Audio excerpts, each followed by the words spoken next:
Hallelujah.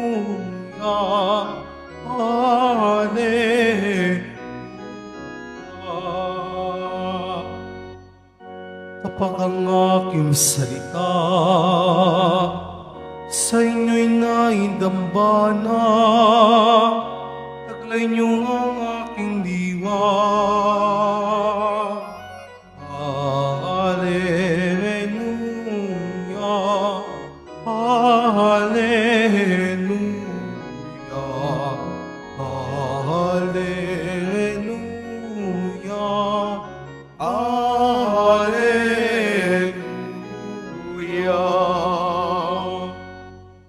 Sumainyo ang Panginoon. At sumayo rin. Ang mabuting balita ng Panginoon ayon kay San Juan. Papuri sa iyo, Panginoon. Noong panahong iyon, sinabi ni Jesus sa kanyang mga alagad, "Kung ako'y kilala ninyo, kilala na rin ninyo ang aking Ama. Mula ngayon ay kilala ninyo siya at inyong nakita." Sinabi sa kanya ni Felipe, "Panginoon, ipakita niyo po sa amin ang Ama at masisiyahan na po kami." Sumagot si Jesus, "Matagal na niyo akong kasama, Felipe. Di yata't hindi yung pa ako nakikilala. Ang nakakita na sa akin ay nakakita na sa Ama. Bakit mo sinasabing, ipakita mo sa amin ang Ama? Hindi ka ba naniniwalang ako'y suma sa Ama at ang Ama ay suma sa akin? Ang mga salitang sinasabi ko'y hindi ko sinasabi sa ganang aking sarili. Ang Amang suma sa akin ang gumaganap ng kanyang mga gawain. Maniwala kayo sa akin na ako'y suma sa Ama at ang Ama'y suma sa akin. Kung ayaw ninyong maniwala sa sinasabi ko, maniwala kayo dahil sa mga gawang ito. Sinasabi ko sa inyo, ang nananalig sa akin ay makakagawa ng mga ginagawa ko at higit pa rito, sapagkat papunta ako sa Ama, at anumang hilingin ko sa Ama, sa aking pangalan ay gagawin ko upang maparangalan ng Ama sa pamamagitan ng Anak. Gagawin ko ang anumang hihilingin ninyo sa pangalan ko. Mga kapatid, ang mabuting balita ng Panginoon. Pinupuri ka namin, Panginoong Jesucristo. Magsiupo po ang lahat. Magandang umaga po sa inyong lahat. Mga kapatid, kung kayo po ay nagsimba po mula po nung linggo hanggang ngayon, pinapakita po yung dynamics ng mga pagbasa tungkol sa mabuting pastol, hindi ba? At ang tupa, nakikinig siya sa tinig ng pastol at alam ng tupa kung sino ang kanyang pastol at kilala ng pastol ang kanyang inaalagaang kawan. Lahat ng tupa, kilala niya.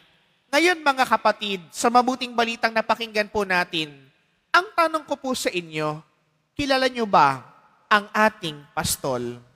Kilala nyo ba ang ating Panginoong Hesukristo? Kilala mo ba ang poong Jesus Nazareno?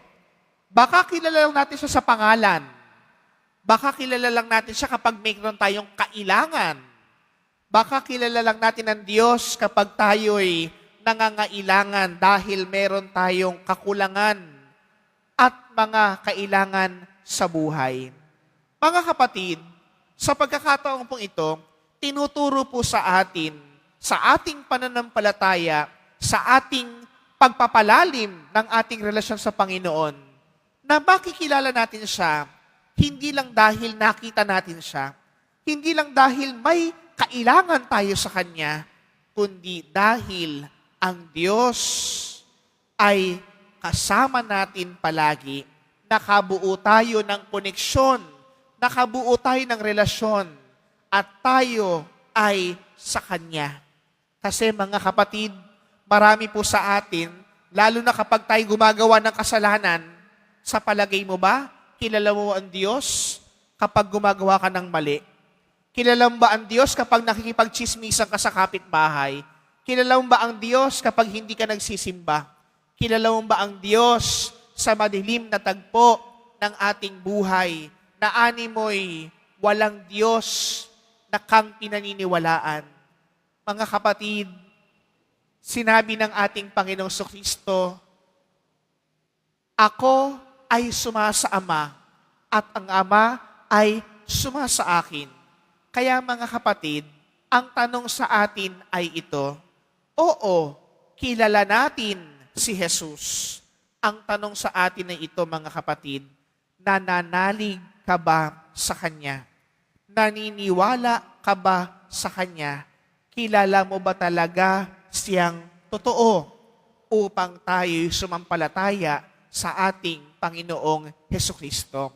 Mga kapatid, ngayon po ay kapistahan ni San Atanasio. At isang bagay ang tinuturo sa atin ng kapistahang ito.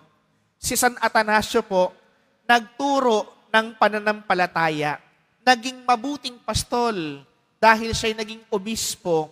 At sa pagtuturo niya ng pananampalataya, dahil kilala niya si Jesus, sa kanyang pagtuturong ito, ipinakita niya ang katotohanan ng Diyos. Sa atin pong pagsasabuhay ng ating pananampalataya, sa pagsasabuhay natin na kilala natin ang Panginoon, tayo mismo ang tagapagpatotoo ni Kristo sa daigdig.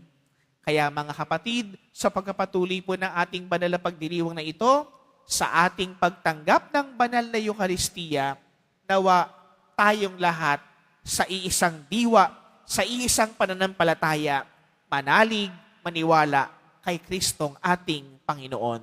Sa ngalan ng Ama at ng Anak at ng Espiritu Santo.